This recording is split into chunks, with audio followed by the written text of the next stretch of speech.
ಪ್ರೇಮ ಪ್ರೇಮ ಏನಾಯ್ತು ಪ್ರೇಮ? ರೀ, ಯಾಕೋ ತುಂಬ ಬೇಜಾರಾಗ್ತಿದೆ ನನಗೆ. ಸಾವಿತ್ರಕ್ಕ ತುಂಬ ನೆನಪಾಗ್ತಾ ಇದ್ದಾರೆ ರೀ. ಏನು ಮಾಡೋಕ್ಕಾಗುತ್ತೆ ಹೇಳು? ನಾವಿಲ್ಲಿ ಕೆಲಸಕ್ಕಿಂತ ಬರಲೇಬೇಕಿತ್ತಲ್ವಾ? ಬೇಕಿದ್ರೆ ನೋಡು, ನೀನು ಕೆಲಸ ಮಾಡೋಕ್ಕೆ ಇಂಟ್ರೆಸ್ಟ್ ಇಲ್ಲ ಅಂದರೆ ನೀನು ಊರಲ್ಲಿ ಹೋಗಿ ಆರಾಮಾಗಿರು. ನಾನು ವಾರಕ್ಕೊಂದ್ಸತಿ ಬರ್ತೀನಿ. ಹಾಗಂತ ನಾನು ಕೆಲಸ ಬಿಡೋಕ್ಕಾಗುತ್ತಾ? ಇಲ್ಲ ಇಲ್ಲಪ್ಪ, ನಮ್ಮಪ್ಪ ಕಷ್ಟಪಟ್ಟು ಓದಿಸಿದಾರೆ ನಾನು ಕೆಲಸ ಮಾಡಬೇಕು. ನನಗಂತ ಮನೆ ಸುಮ್ಮನೆ ಕೂತ್ಕೊಳ್ಳೋಕ್ಕೆ ಆಗಲ್ಲಪ್ಪ. ಆದರೆ ಸಾವಿತ್ರಕ್ಕನ ತುಂಬ ಮಿಸ್ ಮಾಡ್ಕೊತಾ ಇದ್ದೀನಿ ಅಂತ ಹೇಳಿದೆ ಅಷ್ಟೇ. ಹೌದು, ಆದರೆ ಏನು ಮಾಡೋಕ್ಕಾಗುತ್ತೆ ಹೇಳು? ನಾವು ಕೆಲಸಕ್ಕೆ ಬಂದಿದ್ದೀವಲ್ವಾ, ಏನು ಮಾಡೋಕ್ಕಾಗಲ್ಲ. ಅದಕ್ಕೆ ಆರಾಮಾಗಿರ್ತಾರೆ ಬಿಡುವ, ಅಷ್ಟೊಂದು ತಲೆ ಕೆಡಿಸ್ಕೊಳ್ಳೋಂಥದ್ದು ಏನಿಲ್ಲ. ಅಷ್ಟೊಂದು ತಲೆ ಕೆಡಿಸ್ಕೊಳ್ಳೋದಿಲ್ಲ ಅಂತ ನೀ ಹೇಳ್ತಿದ್ಯಾ, ಅದರಲ್ಲಿ ಏನೇನಿದೆ ಅಂತ ನಾನು ನೋಡಿಲ್ವಾ? ಅತ್ತೆ ಮತ್ತು ನಿನ್ನ ತಂಗಿದಾಳಲ್ಲ, ಅವರಿಬ್ಬರು ಸೇರಿ ಎಷ್ಟು ಹಿಂಸೆ ಕೊಡ್ತಾರೆ ಗೊತ್ತಾ ಸಾವಿತ್ರಕ್ಕಂಗೆ? ನಾನು ಇರೋದಕ್ಕೆ ಪರವಾಗಿರಲಿಲ್ಲ. ಈಗ ನಾನು ಬಂದಿರೋದು ನೋಡ್ಕೊಂಡು ಅದು ಏನೇನು ಹಿಂಸೆ ಕೊಡ್ತಿದ್ದಾರೋ ಏನೋ. ಏನು ಮಾಡೋಕ್ಕಾಗುತ್ತೆ ಹೇಳು? ಅದಕ್ಕೆ ಸ್ವಲ್ಪ ರಫಾಗಿ ಮಾತಾಡಬೇಕು. ಅವ್ರು ಅಂದಂಗೆಲ್ಲ ಅನ್ಸ್ಕೊಂಡು ಕೂತ್ಕೊಂಡ್ರೆ ಅವ್ರು ಹಂಗೆ ಮಾಡ್ತಾರೆ. ನಾನು ಸುಮಾರು ಸತಿ ಹೇಳಿದ್ದೀನಿ, ನೀನು ಹೇಳಿದ್ದೀನಿ, ಆದರೆ ಅವ್ರು ಬದಲಾಗಲ್ಲ. ನಾವೇನು ಮಾಡೋಕ್ಕಾಗುತ್ತೆ? ಹೌದು, ಅದು ನಿಜಾನೇ. ಅಕ್ಕ ಬದಲಾಗಿದ್ರೆ ಎಲ್ಲ ಸರಿ ಹೋಗುತ್ತೆ. ಸರಿ, ಇನ್ನೇನು ನಾಳೆನೇ ಹೋಗಬೇಕು ಕೆಲಸಕ್ಕೆ ಅಲ್ವಾ? ಇಷ್ಟು ದಿನ ಆರಾಮಾಗಿ ಇದ್ಬಿಟ್ಟು ಕೆಲ್ಸಕ್ಕೆ ಹೋಗ್ಬೇಕು ಅಂದ್ರೂ ಬೇಜಾರೆ. ಓಕೆ, ಮನೆಯೆಲ್ಲ ಇಷ್ಟ ಆಯ್ತಾ? ಓಕೆನಾ? ಪರವಾಗಿಲ್ವಾ? ಹಾಂ, ಇಷ್ಟ ಆಯಿತು. ಇರೋದಿಬ್ಬರೇ ತಾನೇ, ಸಾಕು ಬಿಡು. ಆರಾಮಾಗಿದೆ ನಮಗೆ, ಏನು ತೊಂದರೆ ಇಲ್ಲ. ಮತ್ತೆ ಇನ್ನೊಂದು ವಿಷಯ ಹೇಳಬೇಕು. ನನ್ನ ಫ್ರೆಂಡ್ಸ್ ಎಲ್ಲರೂ ಮನೆ ಕರಿಬೇಕು ಅಂದ್ಕೊಂಡಿದ್ದೀನಿ. ನನ್ನ ಮದುವೆ ಆಗಿರೋ ವಿಷಯ ಅವ್ರಿಗೆಲ್ಲ ಗೊತ್ತಾಗಿದೆ. ನಾನು ಮದುವೆ ಇದೆ, ಅವ್ರಿಗೇನು ಕರೆದಿಲ್ಲ ಅಲ್ವಾ? ಅದಕ್ಕೆ ಒಂದು ಚಿಕ್ಕದಾಗಿ ಪಾರ್ಟಿ ಕೊಡೋಣ ಅಂತ. ಯಾರೂ ಇಲ್ಲ. ನವ್ಯ ಹಸ್ಬೆಂಡ್ ಬರೋಕ್ಕೆ ಹೇಳಿದ್ದೀನಿ. ಮತ್ತು ಭವ್ಯನ ಹಸ್ಬೆಂಡು. ಅವ್ರು 4 ಜನ ಬರ್ತಾರೆ ಅಷ್ಟೇ. ನವೀನ್ ಅಂತ ಒಬ್ಬ ಇದ್ದಾನೆ, ಅವ್ನು ಹೇಳಿ ನೋಡ್ತೀನಿ ಬರ್ತಾರೋ ಇಲ್ವೋ ನಂಗೆ ಗೊತ್ತಿಲ್ಲ. ವರುಣ್ ಫ್ರೆಂಡ್ ಅವನು. ಟ್ರೈ ಮಾಡ್ತೀನಿ. ಬಂದರೆ ಒಂದು 5 ಜನ ಬರ್ಬೋದು ಅಷ್ಟೇ. ನಿಂಗೆ ಗೊತ್ತಲ್ವ, ಅಡುಗೆ ಎಲ್ಲ ಮಾಡ್ತಿದ್ದಾನೆ. ನಾನು ನಿಂಗೆ ಹೆಲ್ಪ್ ಮಾಡ್ತೀನಿ ಒಟ್ಟಿನಲ್ಲಿ. ಹಾಂ, ಮಾಡ್ತೀನಿ, ಏನು ತೊಂದರೆ ಇಲ್ಲ. ಸಾವಿತ್ರಕ್ಕೆಲ್ಲ ಹೇಳ್ಕೊಟ್ಟಿದ್ದಾರೆ, ಮಾಡ್ತೀನಿ. ಬಟ್ ಅವರೆಲ್ಲ ಬರ್ತಾರಾ? ನಾಳೆನೇ ಯಾಕೆ ಇಟ್ಕೊಂಡೆ? ನಾವು ಈಗ ತಾನೇ ಬೆಂಗಳೂರಿಗೆ ಬಂದಿದ್ದೀವಿ. ಸ್ವಲ್ಪ ನಮಗೂ ಇಲ್ಲೆಲ್ಲ ಅಡ್ಜಸ್ಟ್ ಆಗಿ ಟೈಮ್ ಬೇಕಲ್ವಾ? ಸಡನ್ನಾಗಿ ಪಾರ್ಟಿ ಗೀಟಿ ಅಂದರೆ ನಮಗೂ ಕಷ್ಟ ಆಗುತ್ತೆ. ಒಟ್ಟಿಗೆ ಎಲ್ಲ ಮುಗಿಸ್ಬಿಟ್ಟು ಕೆಲಸ ಶುರು ಮಾಡೋಣ ಅಂತ ನಾನು ಅಂದ್ಕೊಂಡೆ. ನೀನು ಹೆಂಗೆ ಹೇಳ್ತಿ ಹಂಗೆ. ಸರಿ ಬಿಡು, ಹೆಂಗಿದ್ರು ಹೇಳಿದ್ದೀನಿ ಅಂತಿದ್ದೆಲ್ಲ, ಬರಲಿ. ಪಾರ್ಟಿ ಎಲ್ಲ ಮುಗಿಸ್ಕೊಂಡೆ ಹೋದ್ರೆ ಆಯಿತು. ಸರಿ, ಹಾಗಿದ್ರೆ ನಾನು ಅವ್ರಿಗೆ ಹೇಳ್ತೀನಿ. ನಾಳೆ ಇಟ್ಕೊಳ್ಳೋಣ. ಓಕೆ, ನಾಳೆ ಇಟ್ಕೊಂಡ್ರೆ ಆಯಿತು ಬಿಡು. ನಾಳೆ ಸಂಜೆ ಬರೋಕ್ಕೆ ಹೇಳ್ಬಿಡು. ಆದಷ್ಟು ಎಲ್ಲ ಮಾಡೋಕ್ಕೆ ಟ್ರೈ ಮಾಡ್ತೀನಿ. ಸರಿ, ಹಾಗಿದ್ರೆ ನಾನು ಹೊರಗಡೆ ಹೋಗಿ ನಿಂಗೆ ಏನೇನು ಸಾಮಾನು ಬೇಕು ಅಂತ ಲಿಸ್ಟ್ ಮಾಡಿಕೊಟ್ಬಿಡು. ಹೋಗೆಲ್ಲ ತೊಗೊಬಂದ್ಬಿಡ್ತೀನಿ. ನಿನ್ನ ಮನೇಲಿ ಸ್ವಲ್ಪ ಎಲ್ಲ ಕ್ಲೀನ್ ಮಾಡ್ಕೊಂಡು ಎಲ್ಲ ರೆಡಿ ಮಾಡ್ಕೊಳ್ತಾರೆ. ಓಕೆ, ಏನು ಅರ್ಜೆಂಟು? ನಾಳೆ ತಾನೇ ಮಾಡೋಕ್ಕಿರೋದು. ಸ್ವಲ್ಪ ರೆಸ್ಟ್ ಮಾಡೋಣ. ಇವತ್ತು ಒಂದಿನ ನಾನು ಬಿಟ್ಬಿಡಪ್ಪ. ಬೆಳಿಗ್ಗೆಯಿಂದ ನೋಡ್ಕೊಂಡ್ರೆ ಆಯಿತು. ಸಾಮಾನೆಲ್ಲ ಬೆಳಗ್ಗೆ ತಂದ್ರೆ ಆಯಿತು ಬಿಡು. ಏನೇನು ಥಿಂಗ್ಸ್ ಬೇಕು ಅಂತ ನಾನು ಒಂದು ಲಿಸ್ಟ್ ಮಾಡ್ಕೊಡ್ತೀನಿ. ಆಮೇಲೆ ಹೋಗಿ ತೊಗೊಂಬರ್ವಂತೆ. ಈಗ ಹೋಗಿ ರೆಸ್ಟ್ ಮಾಡು, ನಾನು ರೆಸ್ಟ್ ಮಾಡಬೇಕು. ಆಯಿತು, ಒಟ್ಟಿಗೆ ಹೋಗಿ ತೊಗೊಬರೋಣ ಬಿಡು, ಸಂಜೆ ಇಲ್ಲ ಅಂದರೆ. ಸರಿ, ಆಯಿತು. ನಾನು ಸ್ವಲ್ಪ ಹೊತ್ತು ರೆಸ್ಟ್ ಮಾಡ್ತೀನಿ. ಸಾವಿತ್ರಕ್ಕ ಏನು ಮಾಡ್ತಿದ್ದಾರೋ ಏನು? Tick tick tick. ಯಾರು ಡೋರ್ ತಟ್ತಾ ಇದ್ದಾರಾ? ಯಾರು? ಬನ್ನಿ ಒಳಗಡೆ. ಆಂಟಿ, ಯಾರು ಅಂತ ಗೊತ್ತಾಗ್ಲಿಲ್ಲ. ನಾನಮ್ಮ, ಈ ಮನೆ ಓನರು ನಾನೇ. ನಿನಗೆ ಗೊತ್ತಿಲ್ಲ ಬಿಡು, ನಿನ್ನ ಗಂಡ ತಾನೇ ಬಂದಿದ್ದು. ಮನೆ ಅಡ್ವಾನ್ಸ್ ಎಲ್ಲ ಕೊಟ್ಟು ಬುಕ್ ಮಾಡ್ಬಿಟ್ಟು ಅವನೇ ಹೋಗಿದ್ದು. ನೀನು ಬಂದಿದ್ದೆ ಇವತ್ತು ಅಂತ ಗೊತ್ತಾಯ್ತು. ಅದಕ್ಕೆ ನೋಡ್ಬಿಟ್ಟು ಮಾತಾಡ್ಸ್ಕೊಂಡು ಹೋಗೋಣ ಅಂತ ಬಂದೆ. ಹೇಗೆ ಅನಿಸ್ತು ಮನೆಯೆಲ್ಲ? ಓಕೆನಾ? ಹಾಂ ಆಂಟಿ, ಚೆನ್ನಾಗಿದೆ. ಮನೆಯೆಲ್ಲ ಚೆನ್ನಾಗಿದೆ, ಏನು ತೊಂದರೆ ಇಲ್ಲ. ನಮಗೂ ಇಷ್ಟ ಆಯಿತು. ಹೌದಾ? ಎಲ್ಲಿ ನಿನ್ನ ಗಂಡ ನಂದೀಶ್? ಅವರು ಇವಾಗ ತಾನೇ ರೆಸ್ಟ್ ಮಾಡೋಣ ಅಂತ ಮಲ್ಕೊಳಕ್ಕೆ ಹೋದ್ರು. ಕರಿಬೇಕಿತ್ತ ಆಂಟಿ? ನೋನು ಬೇಡ ಬೇಡ ಬೇಡ, ಸುಮ್ಮನೆ ಬಂದೆ ಮಾತಾಡ್ಸೋಣ ಅಂತ. ಸರಿ ಆಂಟಿ, ಬನ್ನಿ ಕೂತ್ಕೊಳ್ಳಿ. ಅಯ್ಯೋ ಇಲ್ಲಮ್ಮ, ಪರವಾಗಿಲ್ಲ.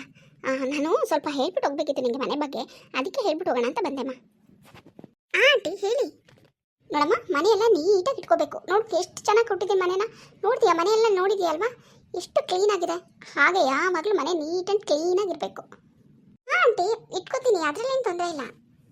ವಾಟರ್ ಎಲ್ಲ ನೋಡಿಕೊಂಡು ಮಿತಿಯಾಗಿ ಖರ್ಚು ಮಾಡಬೇಕಮ್ಮ. ನಿಮ್ಮ ಇಷ್ಟ ಬಂದಂಗೆ ಖರ್ಚು ಮಾಡೋಂಗಿಲ್ಲ, ಆಯಿತಾ? ಮತ್ತು ವಾಟರ್ ಬಿಲ್ ಎಲ್ಲ ಜಾಸ್ತಿ ಬಂದರೆ ನೀವು ಎಕ್ಸ್ಟ್ರಾ ಪೇ ಮಾಡಬೇಕಾಗುತ್ತೆ. Okay aunty. ಮತ್ತು ಮಳೆ ಹೊಡೆಯೋದು, ಗೋಡೆಗೆ ಫೋಟೋಗಳನ್ನ ನೇತಾಕೋದು, ಸಿಕ್ಕಿದ್ದೆಲ್ಲ ತಂದು ಗೋಡೆಗೆ ಹಾಕೋದು ಅಂಥ ಕೆಲಸ ಎಲ್ಲ ಮಾಡೋಂಗಿಲ್ಲ. ನಾವೀಗ ಏನು ಕೊಟ್ಟಿದ್ದೀವಿ ಹಾಗೆ ಇರಬೇಕು. ಯಾವುದೇ ಥರ ಏನು ನಮ್ಮ ಗೋಡೆಗೆ ಮಳೆ ಹೊಡೆದು ಅದು ಇದು ನೇತಾಕೊಳ್ಳೋಂಗಿಲ್ಲಮ್ಮ. ಆಯ್ತು ಆಂಟಿ. ಆಮೇಲೆ ದೇವ್ರ ಮನೇಲಿ ನಮ್ಮನೆ ದೇವ್ರ ಫೋಟೋನ ಇಟ್ಟಿದ್ದೀವಿ. ನೀವು ಆ ದೇವ್ರಿಗೆ ಪೂಜೆ ಮಾಡಬೇಕು. ನೀವು ಎಕ್ಸ್ಟ್ರಾ ಆ ದೇವ್ರು ಈ ದೇವರು ಅಂತ ಎಲ್ಲ ಫೋಟೋಗಳೆಲ್ಲ ಜಾಸ್ತಿ ಇಟ್ಕೊಳ್ಳೋಂಗಿಲ್ಲಮ್ಮ. ಹಾಂ, ನೀವಿಟ್ಟೋ ದೇವ್ರಿಗೆ ಪೂಜೆ ಮಾಡಬೇಕಾ? ಇದು ಯಾವ ರೂಲ್ಸ್ ಆಂಟಿ? ಇಲ್ಲೆಲ್ಲ ಹಾಗೇನಮ್ಮ, ಹಾಗೆ ಇರುತ್ತೆ. ಇದು ನಿಮ್ಮ ಹಳ್ಳಿ ಥರ ಅಲ್ಲ. ಆಯಿತು. ಆಮೇಲೆ ಇನ್ನೇನು? ಹಾಂ, ಜನ ಎಲ್ಲ ಜಾಸ್ತಿ ನೆಂಟರೆಲ್ಲ ಬರೋಂಗಿಲ್ಲಮ್ಮ. ನೀವಿಬ್ಬರೇ ಇದ್ದೀರಾ ಅಂತ ಹೇಳ್ತಾರೆ ನಂದೀಶ್. ಯಾವಾಗಲೂ ಒಬ್ಬರು ಇಬ್ಬರು ಬಂದು ಹೋಗ್ಬೋದು. ಹಾಗಂತ ಮನೆ ತುಂಬ ಜನ ತುಂಬಿಕೊಂಡು ಇರೋಂಗಿಲ್ಲ. ಅಕಸ್ಮಾತ್ ಅಷ್ಟೊಂದು ಜನ ಬರ್ತಾರೆ ಅಂದರೆ ನೀವು ನಂಗೆ ಮೊದಲೇ ಹೇಳಬೇಕಾಗುತ್ತೆ. ಆಯ್ತು ಆಂಟಿ. ಮತ್ತು ಡೋರ್ ಗೇಟ್, ಮೇನ್ ಗೇಟು ನೀವು ಬರುವಾಗ ಹೋಗುವಾಗ ಜೋರಾಗಿ ಓಪನ್ ಮಾಡ್ಕೊಂಡು ಹೋಗೋಂಗಿಲ್ಲ. ನಿಧಾನಕ್ಕೆ ಓಪನ್ ಮಾಡಬೇಕು, ನಿಧಾನಕ್ಕೆ ಕ್ಲೋಸ್ ಮಾಡೇ ಹೋಗಬೇಕು. ಹಂಗೆ ಓಪನ್ ಇಟ್ಟೆಲ್ಲ ಹೋಗೋಂಗಿಲ್ಲ. ಅಷ್ಟೇನಾ? ಇನ್ನೇನಾದರೂ ಇದೆಯಾ ಆಂಟಿ? ಯೋಚನೆ ಮಾಡ್ತಿದ್ದೀನಿ ಇನ್ನೇನೇನಿದೆ ಅಂತ. ಹಾಂ, ಆಮೇಲೆ ಲೈಟ್ ಅಷ್ಟೇ, ನೀವು ಆಫೀಸ್ಗೆ ಹೋಗುವಾಗ ಬರುವಾಗ ಲೈಟ್ ಆನ್ ಆಗಿದೆಯಾ ಆಫ್ ಆಗಿದೆ ಚೆಕ್ ಮಾಡ್ಕೊಂಡು ಹೋಗಬೇಕು. ಎಲ್ಲರೂ ಹಾಲ್ತು ರೂಮ್ದು ಎಲ್ಲ ಲೈಟ್ ಆನ್ ಮಾಡಿ ಇಟ್ಟು ಹೋಗಬಾರ್ದು. ಗೊತ್ತಾಯ್ತಾ? ಗೊತ್ತಾಯ್ತಾ ಆಂಟಿ? ಹಾಂ, ಮತ್ತೆ ಇನ್ನೇನಮ್ಮ, ಇನ್ನೇನಾದರೂ ಪ್ರಾಬ್ಲಮ್ ಇದ್ದರೆ ನೀವು ಹೇಳಿ, ನಾವು ರೆಡಿ ಮಾಡಿಸ್ಕೊಡ್ತೀವಿ. ಸದ್ಯಕ್ಕೆ ಏನಿಲ್ಲ ಆಂಟಿ, ಎಲ್ಲ ಓಕೆ. ಹಾಗೆ ಮನೆ ಬಾಡಿಗೆ ಕರೆಕ್ಟಾಗಿ 1ನೇ ತಾರೀಕು ಕೊಟ್ಬಿಡ್ಬೇಕಮ್ಮ ನನ್ನ ಕೈಲಿ. 1ನೇ ತಾರೀಕು ಕರೆಕ್ಟಾಗಿ ನಂಗೆ ಬಾಡಿಗೆ ಕೊಟ್ಬಿಡ್ಬೇಕು, ಬಂದ್ಬಿಡ್ಬೇಕು. ನೀವು ಈ ಮನೇಲಿ ಇರಿ ಬಿಡಿ ಅದೆಲ್ಲ ನನಗೆ ಏನೂ ಹೇಳೋಂಗಿಲ್ಲ. ಕೆಲವರು ಹೇಳ್ತಾರೆ ಆಂಟಿ ನಾವಿಲ್ಲ 15 ದಿನ ಅಷ್ಟೇ ಇದ್ದಿದ್ದು, ಊರಿಗೆ ಹೋಗಿ 15 ದಿನ ಇದ್ವಿ ಅಂತ. ಅದನ್ನೆಲ್ಲ ನಾವು ಕೇಳೋಕ್ಕಾಗಲ್ಲ. ನನಗೆ ಫುಲ್ ಮಂತ್ ಬಾಡಿಗೆ ಕರೆಕ್ಟು 1ನೇ ತಾರೀಕು ನಮ್ಮ ಕೈಗೆ ಬಂದುಬಿಡ್ಬೇಕು. ಕೊಡ್ತೀವಿ ಬಿಡಿ ಆಂಟಿ. ಮತ್ತು ಜೋರಾಗಿ ಗಲಾಟೆ ಮಾಡೋದು, ಕಿರ್ಚಾಡೋದು ಇದೆಲ್ಲ ಮಾಡಬಾರ್ದು. ಅಕ್ಕಪಕ್ಕದವ್ರಿಗೆ ತೊಂದರೆ ಆದರೆ ಅವ್ರು ಮನೆ ಖಾಲಿ ಮಾಡಿಸಿ ಅಂತ ನಮ್ಮ ಮೇಲೆ ಗಲಾಟೆ ಮಾಡ್ತಾರೆ. ಆಯಿತು. ಮತ್ತು ಟಿ ವಿ ಸೌಂಡ್ ಜೋರಾಗಿ ಕುಟ್ಕೊಬಾರ್ದು, ಮ್ಯೂಸಿಕ್ ಹಾಕೊಳ್ಳೋದು ಆ ಥರ ಎಲ್ಲ ಮಾಡಬಾರ್ದು. ನೀವೇನೋ ಮನೇಲಿ ಇಬ್ಬರೇ ಇದ್ದೀರಾ ಓಕೆ, ಆದರೆ ಅಕ್ಕಪಕ್ಕದಲ್ಲಿ ಮಕ್ಕಳು ಇರ್ತಾರೆ. ಅವ್ರ ಮಕ್ಕಳಿಗೆ ಎಜುಕೇಷನ್ಗೆ ಓದೋಕ್ಕೆಲ್ಲ ತೊಂದರೆ ಆಗುತ್ತೆ. ಯಾವುದೇ ಕಾರಣಕ್ಕೂ ನಿಮ್ಮ ಮನೆಯಿಂದ ಹೊರಗಡೆ ಹೋಗೋಷ್ಟು ಸೌಂಡ್ ನೀವು ಕೊಡಲೇಬಾರ್ದು. ಆಯ್ತಂಟಿ. ಮತ್ತು ನಾವು ಪ್ಯೂರ್ ವೆಜಿಟೇರಿಯನ್. ನಿಮ್ಮ ಹಸ್ಬೆಂಡ್ ಹತ್ರ ನಾನು ಹೇಳಿದ್ದೀನಿ, ಇಲ್ಲಿ ನಾನ್ ವೆಜ್ ಮಾಡೋದು ಅದು ಇದು ಎಲ್ಲ ಮಾಡೋಂಗಿಲ್ಲ. ಪ್ಯೂರ್ ವೆಜ್ ನಾವು. ನೀವು ನಾನ್ ವೆಜ್ ತಿನ್ನಬೇಡಿ ಅಂತ ಹೇಳ್ತಿಲ್ಲ. ನೀವು ಬೇಕಾದರೆ ಹೊರಗಡೆ ಎಲ್ಲಾದರೂ ಹೋಗಿ ತಿನ್ಕೊಬನ್ನಿ, ಮನೇಲಿ ಯಾವುದೇ ಕಾರಣಕ್ಕೂ ಮಾಡಬಾರ್ದು. ಹೌದಾ? ಇದೆಲ್ಲ ಹೇಳೇ ಇಲ್ವಲ್ಲ ನಂದೀಶ್ ಅವ್ರು ನನಗೆ. ನಾನು ಒಂಥರ ಎಲ್ಲ ಹೇಳಿದ್ದೀನಿ ನಮ್ಮ ಡೀಟೇಲ್ ಆಗಿ. ನಿನ್ನ ಹತ್ರನೂ ಅದಕ್ಕೆ ಹೇಳೋಣ, ಅವ್ನು ಹುಡುಗರಲ್ವಾ ಮರ್ತ್ಕೊಂಡ್ಬಿಡ್ತಾರೆ. ಅದಕ್ಕೆ ನಿನ್ನ ಹತ್ರ ನಾನು ಒಂದ್ಸತಿ ಕರೆಕ್ಟಾಗಿ ಹೇಳ್ಬಿಟ್ಟು ಹೋಗೋಣ ಅಂತಲೇ ಬಂದಿದ್ದು. ಸರಿ ಆಂಟಿ, ನಾನು ಅವ್ರ ಹತ್ರ ಮಾತಾಡ್ತೀನಿ. ಹಾಂ, ಆಮೇಲೆ ಇನ್ನೊಂದು ವಿಷಯ, ಏನಾದರೂ ಬೇಕು ಅಂದರೆ ನನ್ನ ನಂಬರ್ ನಂದೀಶ್ನ ಹತ್ರ ಇದೆ, ಫೋನ್ ಮಾಡು. ನಾನು ಏನಾದರೂ ಬೇಕಂದರೆ ಹೆಲ್ಪ್ ಮಾಡ್ತೀನಿ, ಏನು ತೊಂದರೆ ಇಲ್ಲ. ಥ್ಯಾಂಕ್ ಯು ಆಂಟಿ, ಖಂಡಿತ ಏನಾದರೂ ಬೇಕಂದ್ರೆ ಕಾಲ್ ಮಾಡ್ತೀನಿ. ಮತ್ತು ಇನ್ನೊಂದೇ ಒಂದು ವಿಷಯ ಹೇಳಕ್ಕೆ ಮರ್ತ್ಬಿಟ್ಟೆ. ನಿಮ್ಮ ಮೇಲ್ಗಡೆಯಿಂದ ಕೆಳಗಡೆ ತನಕ ಸ್ಟೆಪ್ಸ್ ಇದೆಯಲ್ಲ ಅದನ್ನ ಡೈಲಿ ತುಳಿಬೇಕು. ಯಾಕೆಂತಂದರೆ ನೀವು ಸ್ಲಿಪ್ಪರ್ ಹಾಕೊಂಡು ಹೊರಗಡೆಯಿಂದ ಮೆಟ್ಲು ಹತ್ಕೊಂಡು ಹೋಗ್ತೀರಲ್ವ, ಫುಲ್ ಮಣ್ಣು ಧೂಳು ಎಲ್ಲ ಇರುತ್ತೆ. ಅದಕ್ಕೆ ನೀವು ಆಫೀಸ್ಗೆ ಹೋಗಿ ಮುಂಚೆನೇ ಡೈಲಿ ಕ್ಲೀನಾಗಿ ತೊಳೆದ್ಬಿಟ್ಟು ಹೋಗ್ಬಿಡ್ಬೇಕು. ಆಮೇಲೆ ಇನ್ನೊಂದು ಏನು ವಿಷಯ ಅಂತಂದರೆ, ಇನ್ನೊಂದು ಮರ್ತ್ಬಿಟ್ಟೆ ನೋಡು, ಗಿಡಗಳು ಪಾರ್ಟ್ಸ್ ಎಲ್ಲ ಇಡೋಂಗಿಲ್ಲ ಇಲ್ಲಲ್ಲ, ಯಾವ ಗಿಡನೂ ಹಾಕೋಂಗಿಲ್ಲ. ಗಿಡ ಅದು ನೀರು ಹಾಕೋದು ಮಣ್ಣು ಎಲ್ಲ ಬೀಳುತ್ತೆ, ಫುಲ್ ಗಲೀಜಾಗ್ಬಿಡುತ್ತೆ. ನೀವು ಆಫೀಸ್ ಅಂದ್ಕೊಂಡು ಏನೂ ಕ್ಲೀನ್ ಮಾಡ್ಕೊಳ್ಳಲ್ಲ. ನಾನು ನೋಡಿದ್ದೀನಿ ಮೊದಲು ಇದ್ದವ್ರ ಹತ್ರ, ಅದಕ್ಕೆ ಹೇಳ್ತೀನಿ ಯಾವುದೇ ಥರ ಗಿಡಗಳು ನೆಡೋಂಗಿಲ್ಲ. ಅಲ್ಲ ಆಂಟಿ, ನಾವೇನು ಮನೆ ಬಾಡಿಗೆಗೆ ಬಂದಿದ್ದೀವಾ ಇಲ್ಲ ಸುಮ್ಮನೆ ಬಂದು ನೋಡ್ಕೊಂಡು ಹೋಗಿ ಬಂದಿದ್ದೀವಾ?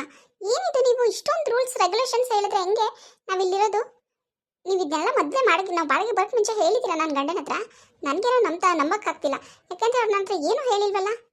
ಅದು ಅಂದರೆ ಬಾಡಿಗೆನೂ ತುಂಬ ಜಾಸ್ತಿ ಇದೆ.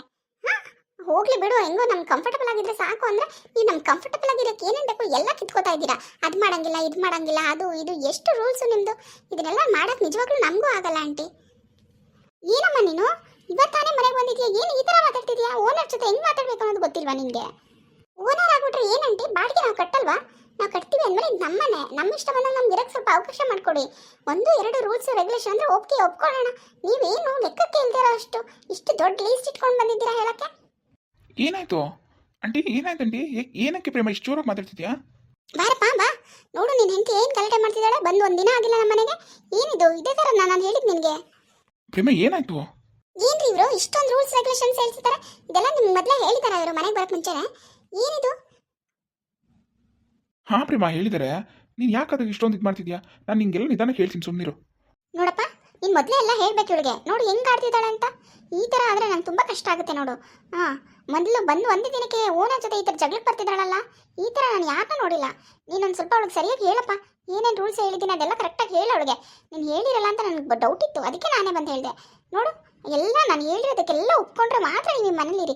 ಈಗಲೂ ಏನು ಕಾಲ ಮಿಂಚಿಲ್ಲ, ನೀವು ಆರಾಮಾಗಿ ಮನೆ ಖಾಲಿ ಮಾಡ್ಕೊಂಡು ಹೋಗ್ಬೋದು. ನಾನು ಏನೇನು ಹೇಳಿದ್ದೀನ ಪಕ್ಕಾ ರೂಲ್ಸ್ ಫಾಲೋ ಮಾಡಬೇಕಾಗುತ್ತೆ. ಅರ್ಥ ಆಯ್ತಾ ನಂದೀಶ್? ಓಕೆ ಆಂಟಿ, ಅವಳಿಗೆ ನಾನು ಏನೂ ಹೇಳಿರಲಿಲ್ಲ. ನಾನು ಹೇಳ್ತೀನಿ ಆಂಟಿ, ಎಲ್ಲ ಕರೆಕ್ಟಾಗಿ ಫಾಲೋ ಮಾಡ್ತೀವಿ, ಏನು ತೊಂದರೆ ಇಲ್ಲ. Thanks aunty. ಸರಿ, ನೀನು ಹೆಂಡತಿಗೆ ಹಿಂಗೆ ಮಾತಾಡಬೇಕು ಓನರ್ ಹತ್ರ ಅಂತ ಹೇಳ್ಕೊಡು ಫಸ್ಟು.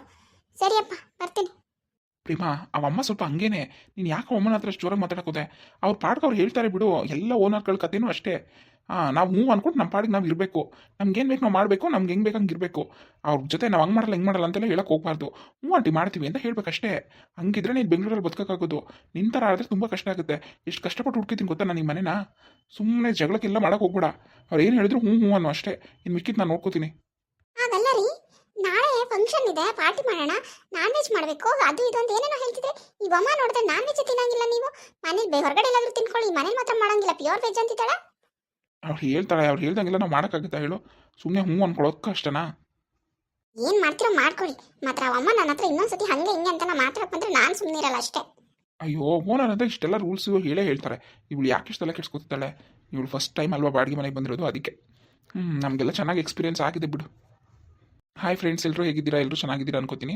ದಯವಿಟ್ಟು ನಮ್ಮ ವೀಡಿಯೋಸ್ ಎಲ್ಲ ನೋಡಿ ಸಪೋರ್ಟ್ ಮಾಡಿ. ಸಪೋರ್ಟ್ ಇವಾಗಲೂ ಮಾಡ್ತಾ ಇದ್ದೀರಾ, ತುಂಬ ತುಂಬ ಥ್ಯಾಂಕ್ಸ್. ದಯವಿಟ್ಟು ಇದೇ ಥರ ಸಪೋರ್ಟ್ ಮಾಡಿ, ಲೈಕ್ ಮಾಡಿ, ವಿಡಿಯೋ ಇಷ್ಟ ಆದರೆ ಕಮೆಂಟ್ ಮಾಡಿ ಇಷ್ಟ ಆಗಿದೆ ಅಂತ. ದಯವಿಟ್ಟು ಸಬ್ಸ್ಕ್ರೈಬ್ ಮಾಡ್ಕೊಳ್ಳಿ, ಸಬ್ಸ್ಕ್ರೈಬ್ ಮಾಡ್ಕೊಂಡು ವೀಡಿಯೋಸ್ ನೋಡಿ. Thank you so much.